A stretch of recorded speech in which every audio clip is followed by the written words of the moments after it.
Hello and welcome to Chess with Simon. I'm Simon. So we're going to play a nice rapid game. I just played a blitz game, but the thing about blitz is it's so quick, whereas in rapid I think you've got a little bit more time.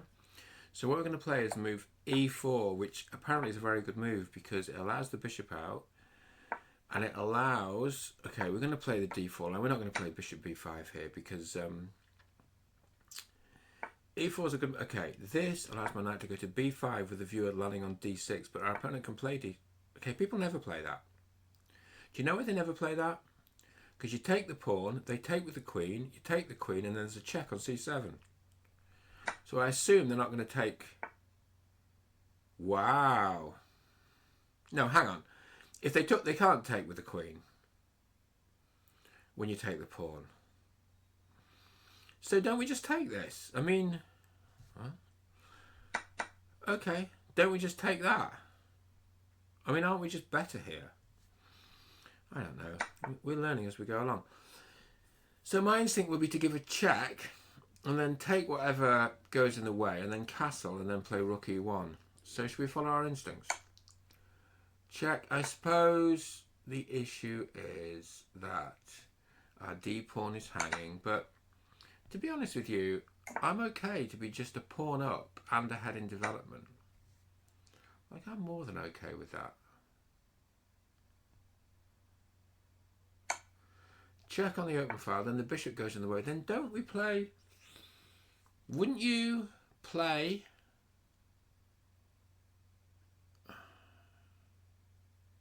Queen b4. What does black do after queen b4? What would you do against queen b4? Queen b4, queen d7. Then black can never castle. Bishop g5. I don't understand what the problem is with this move. The point is, the bishop is pinned. So we've got moves like bishop g5, we've got moves... I mean... Just feels nice, you know. Our opponent's quite high rated. As are we. Relatively high rated. But we're a pawn up. And our opponent's king is stuck in the centre. Like, we don't have to do much here. Just need to swap down. Okay. So... okay. So queen takes e7. You've got moves like... Rook e8, but then you've got queen b4, and actually it's you can just defend the rook. If you play rook takes e7, you've got queen d1, but then the rook can come back or the queen can come back. I just think we're a piece and a pawn up in the opening. I mean, and actually, are we more developed? No, our opponent's got a sliding development, but we've got an extra piece. I mean, after knight c3, it's looking pretty solid. You know, the back rank can be defended. You can play bishop e3 as and when. We can even think about taking on b7, although I don't think we're there yet. Okay, so what I'm going to do...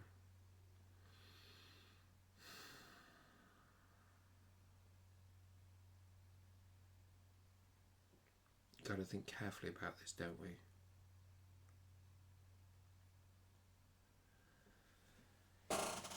If we take the rook and then the rook takes and we play bishop e3, then queen d1 is a huge problem.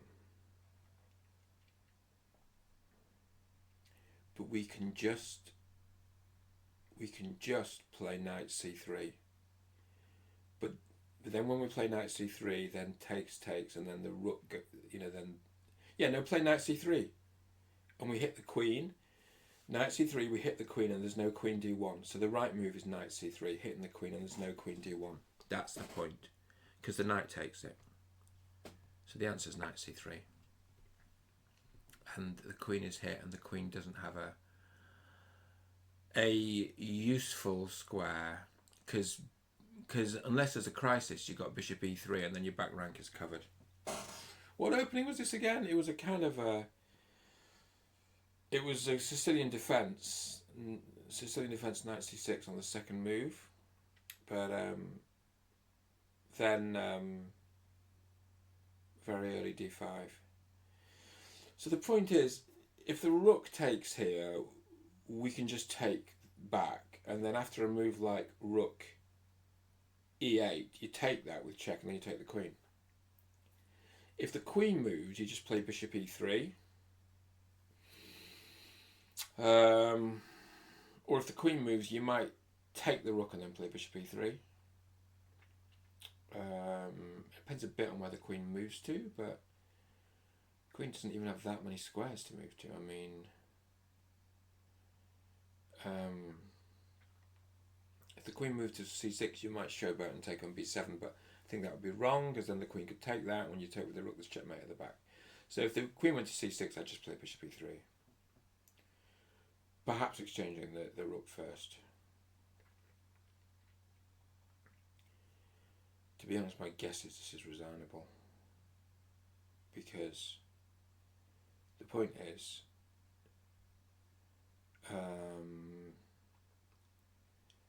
the candidate moves are rook takes e7, queen takes e7. Black hasn't got anything. Rook e8, take the rook with check. Knight takes, take the queen. And black has no pieces. The alternative is you move the queen, then you play bishop e3. But we did well to avoid a fiasco there, because our opponent's a good player. And, you know, we'll have been thinking about it. I mean, I assumed that was some kind of prep, but I just took everything I was offered. Kind of naive, right? On this occasion, I got away with it. Once you've played bishop e3, I mean, the back rank's defended, the e-file's blocked, the knight covers d1. I think our opponent's going to resign, frankly. Okay, you move the queen. So what do we do? Do we take the rook and play bishop e3, or do we take bishop e3? I'm going to play bishop e3. I mean, we lose the c2 pawn. I don't care. I don't think it matters. I don't care.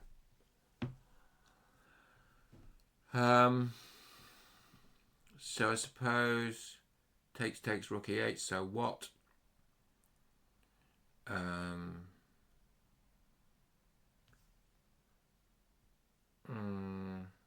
might put a rook on a d file. I might put the rook on the d file. I might take on b7, but probably I don't see even why I shouldn't take on b7. Then after a move like takes on e7, you can actually take on a8. Okay. So that's a very rational attempt to drum up an attack.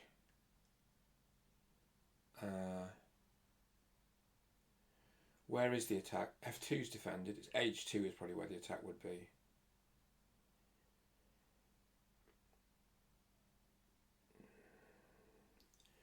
Well, I think on balance we're going to put a rook on the d file, because I don't know what that attack is and where it is. Or just play h3 maybe? Should we just play h3? H3 is so prophylactic, it's not true.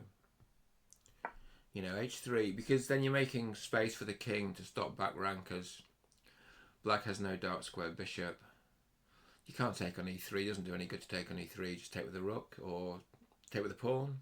Doesn't matter. Probably take with the rook. Don't think it matters.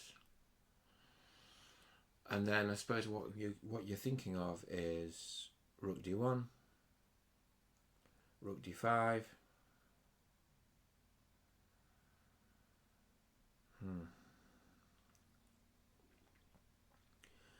For an opponent so strong, I think those opening moves were pretty rare.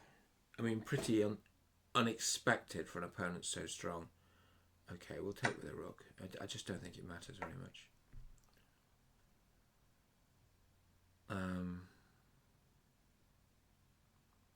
We'll probably bring our rook to the f-file. You know,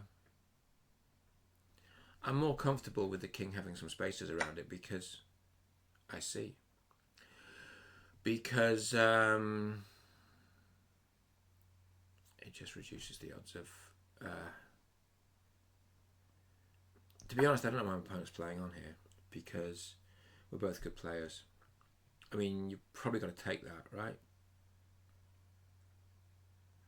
There's no perpetual. You got to, you know, after rook takes, queen c1, the queen can't come to like f4 and give you perpetual. And so we're just a piece up.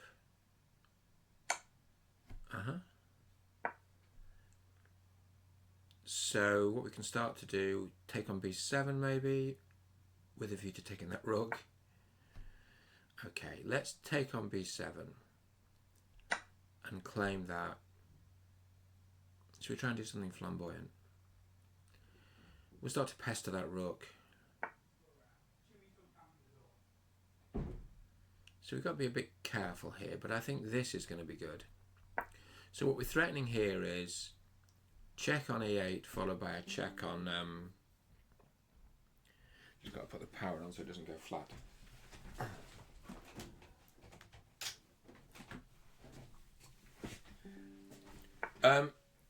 A check on e8 followed by taking that h pawn, but here what it allows is to swap the rooks. And then what we're going to do is, I guess, what could only be described as a bit of endgame play. Well, I'll tell you what we'll do. We'll get the queens off. And our strong opponent will realise there's not much point in playing that. That was fun, interesting. I mean, very non-standard opening, which I didn't think too hard about. Okay. Yeah, this is just kind of... Okay. That just is what it is. It was an experiment. Oh, look! Queen b4 was a star move. That was a star move. That was a star move. That was a star move. That was a star move. Sorry. It's just... That was an okay move. That was fine. Oh, I only lost one centi pawn. That's probably alright. Okay, the swap. This is very human to want to swap. It's very human to want to swap. I make no apology for that because I think my opponent then knew. Hope you enjoyed that. I enjoyed that. Hope to see you soon.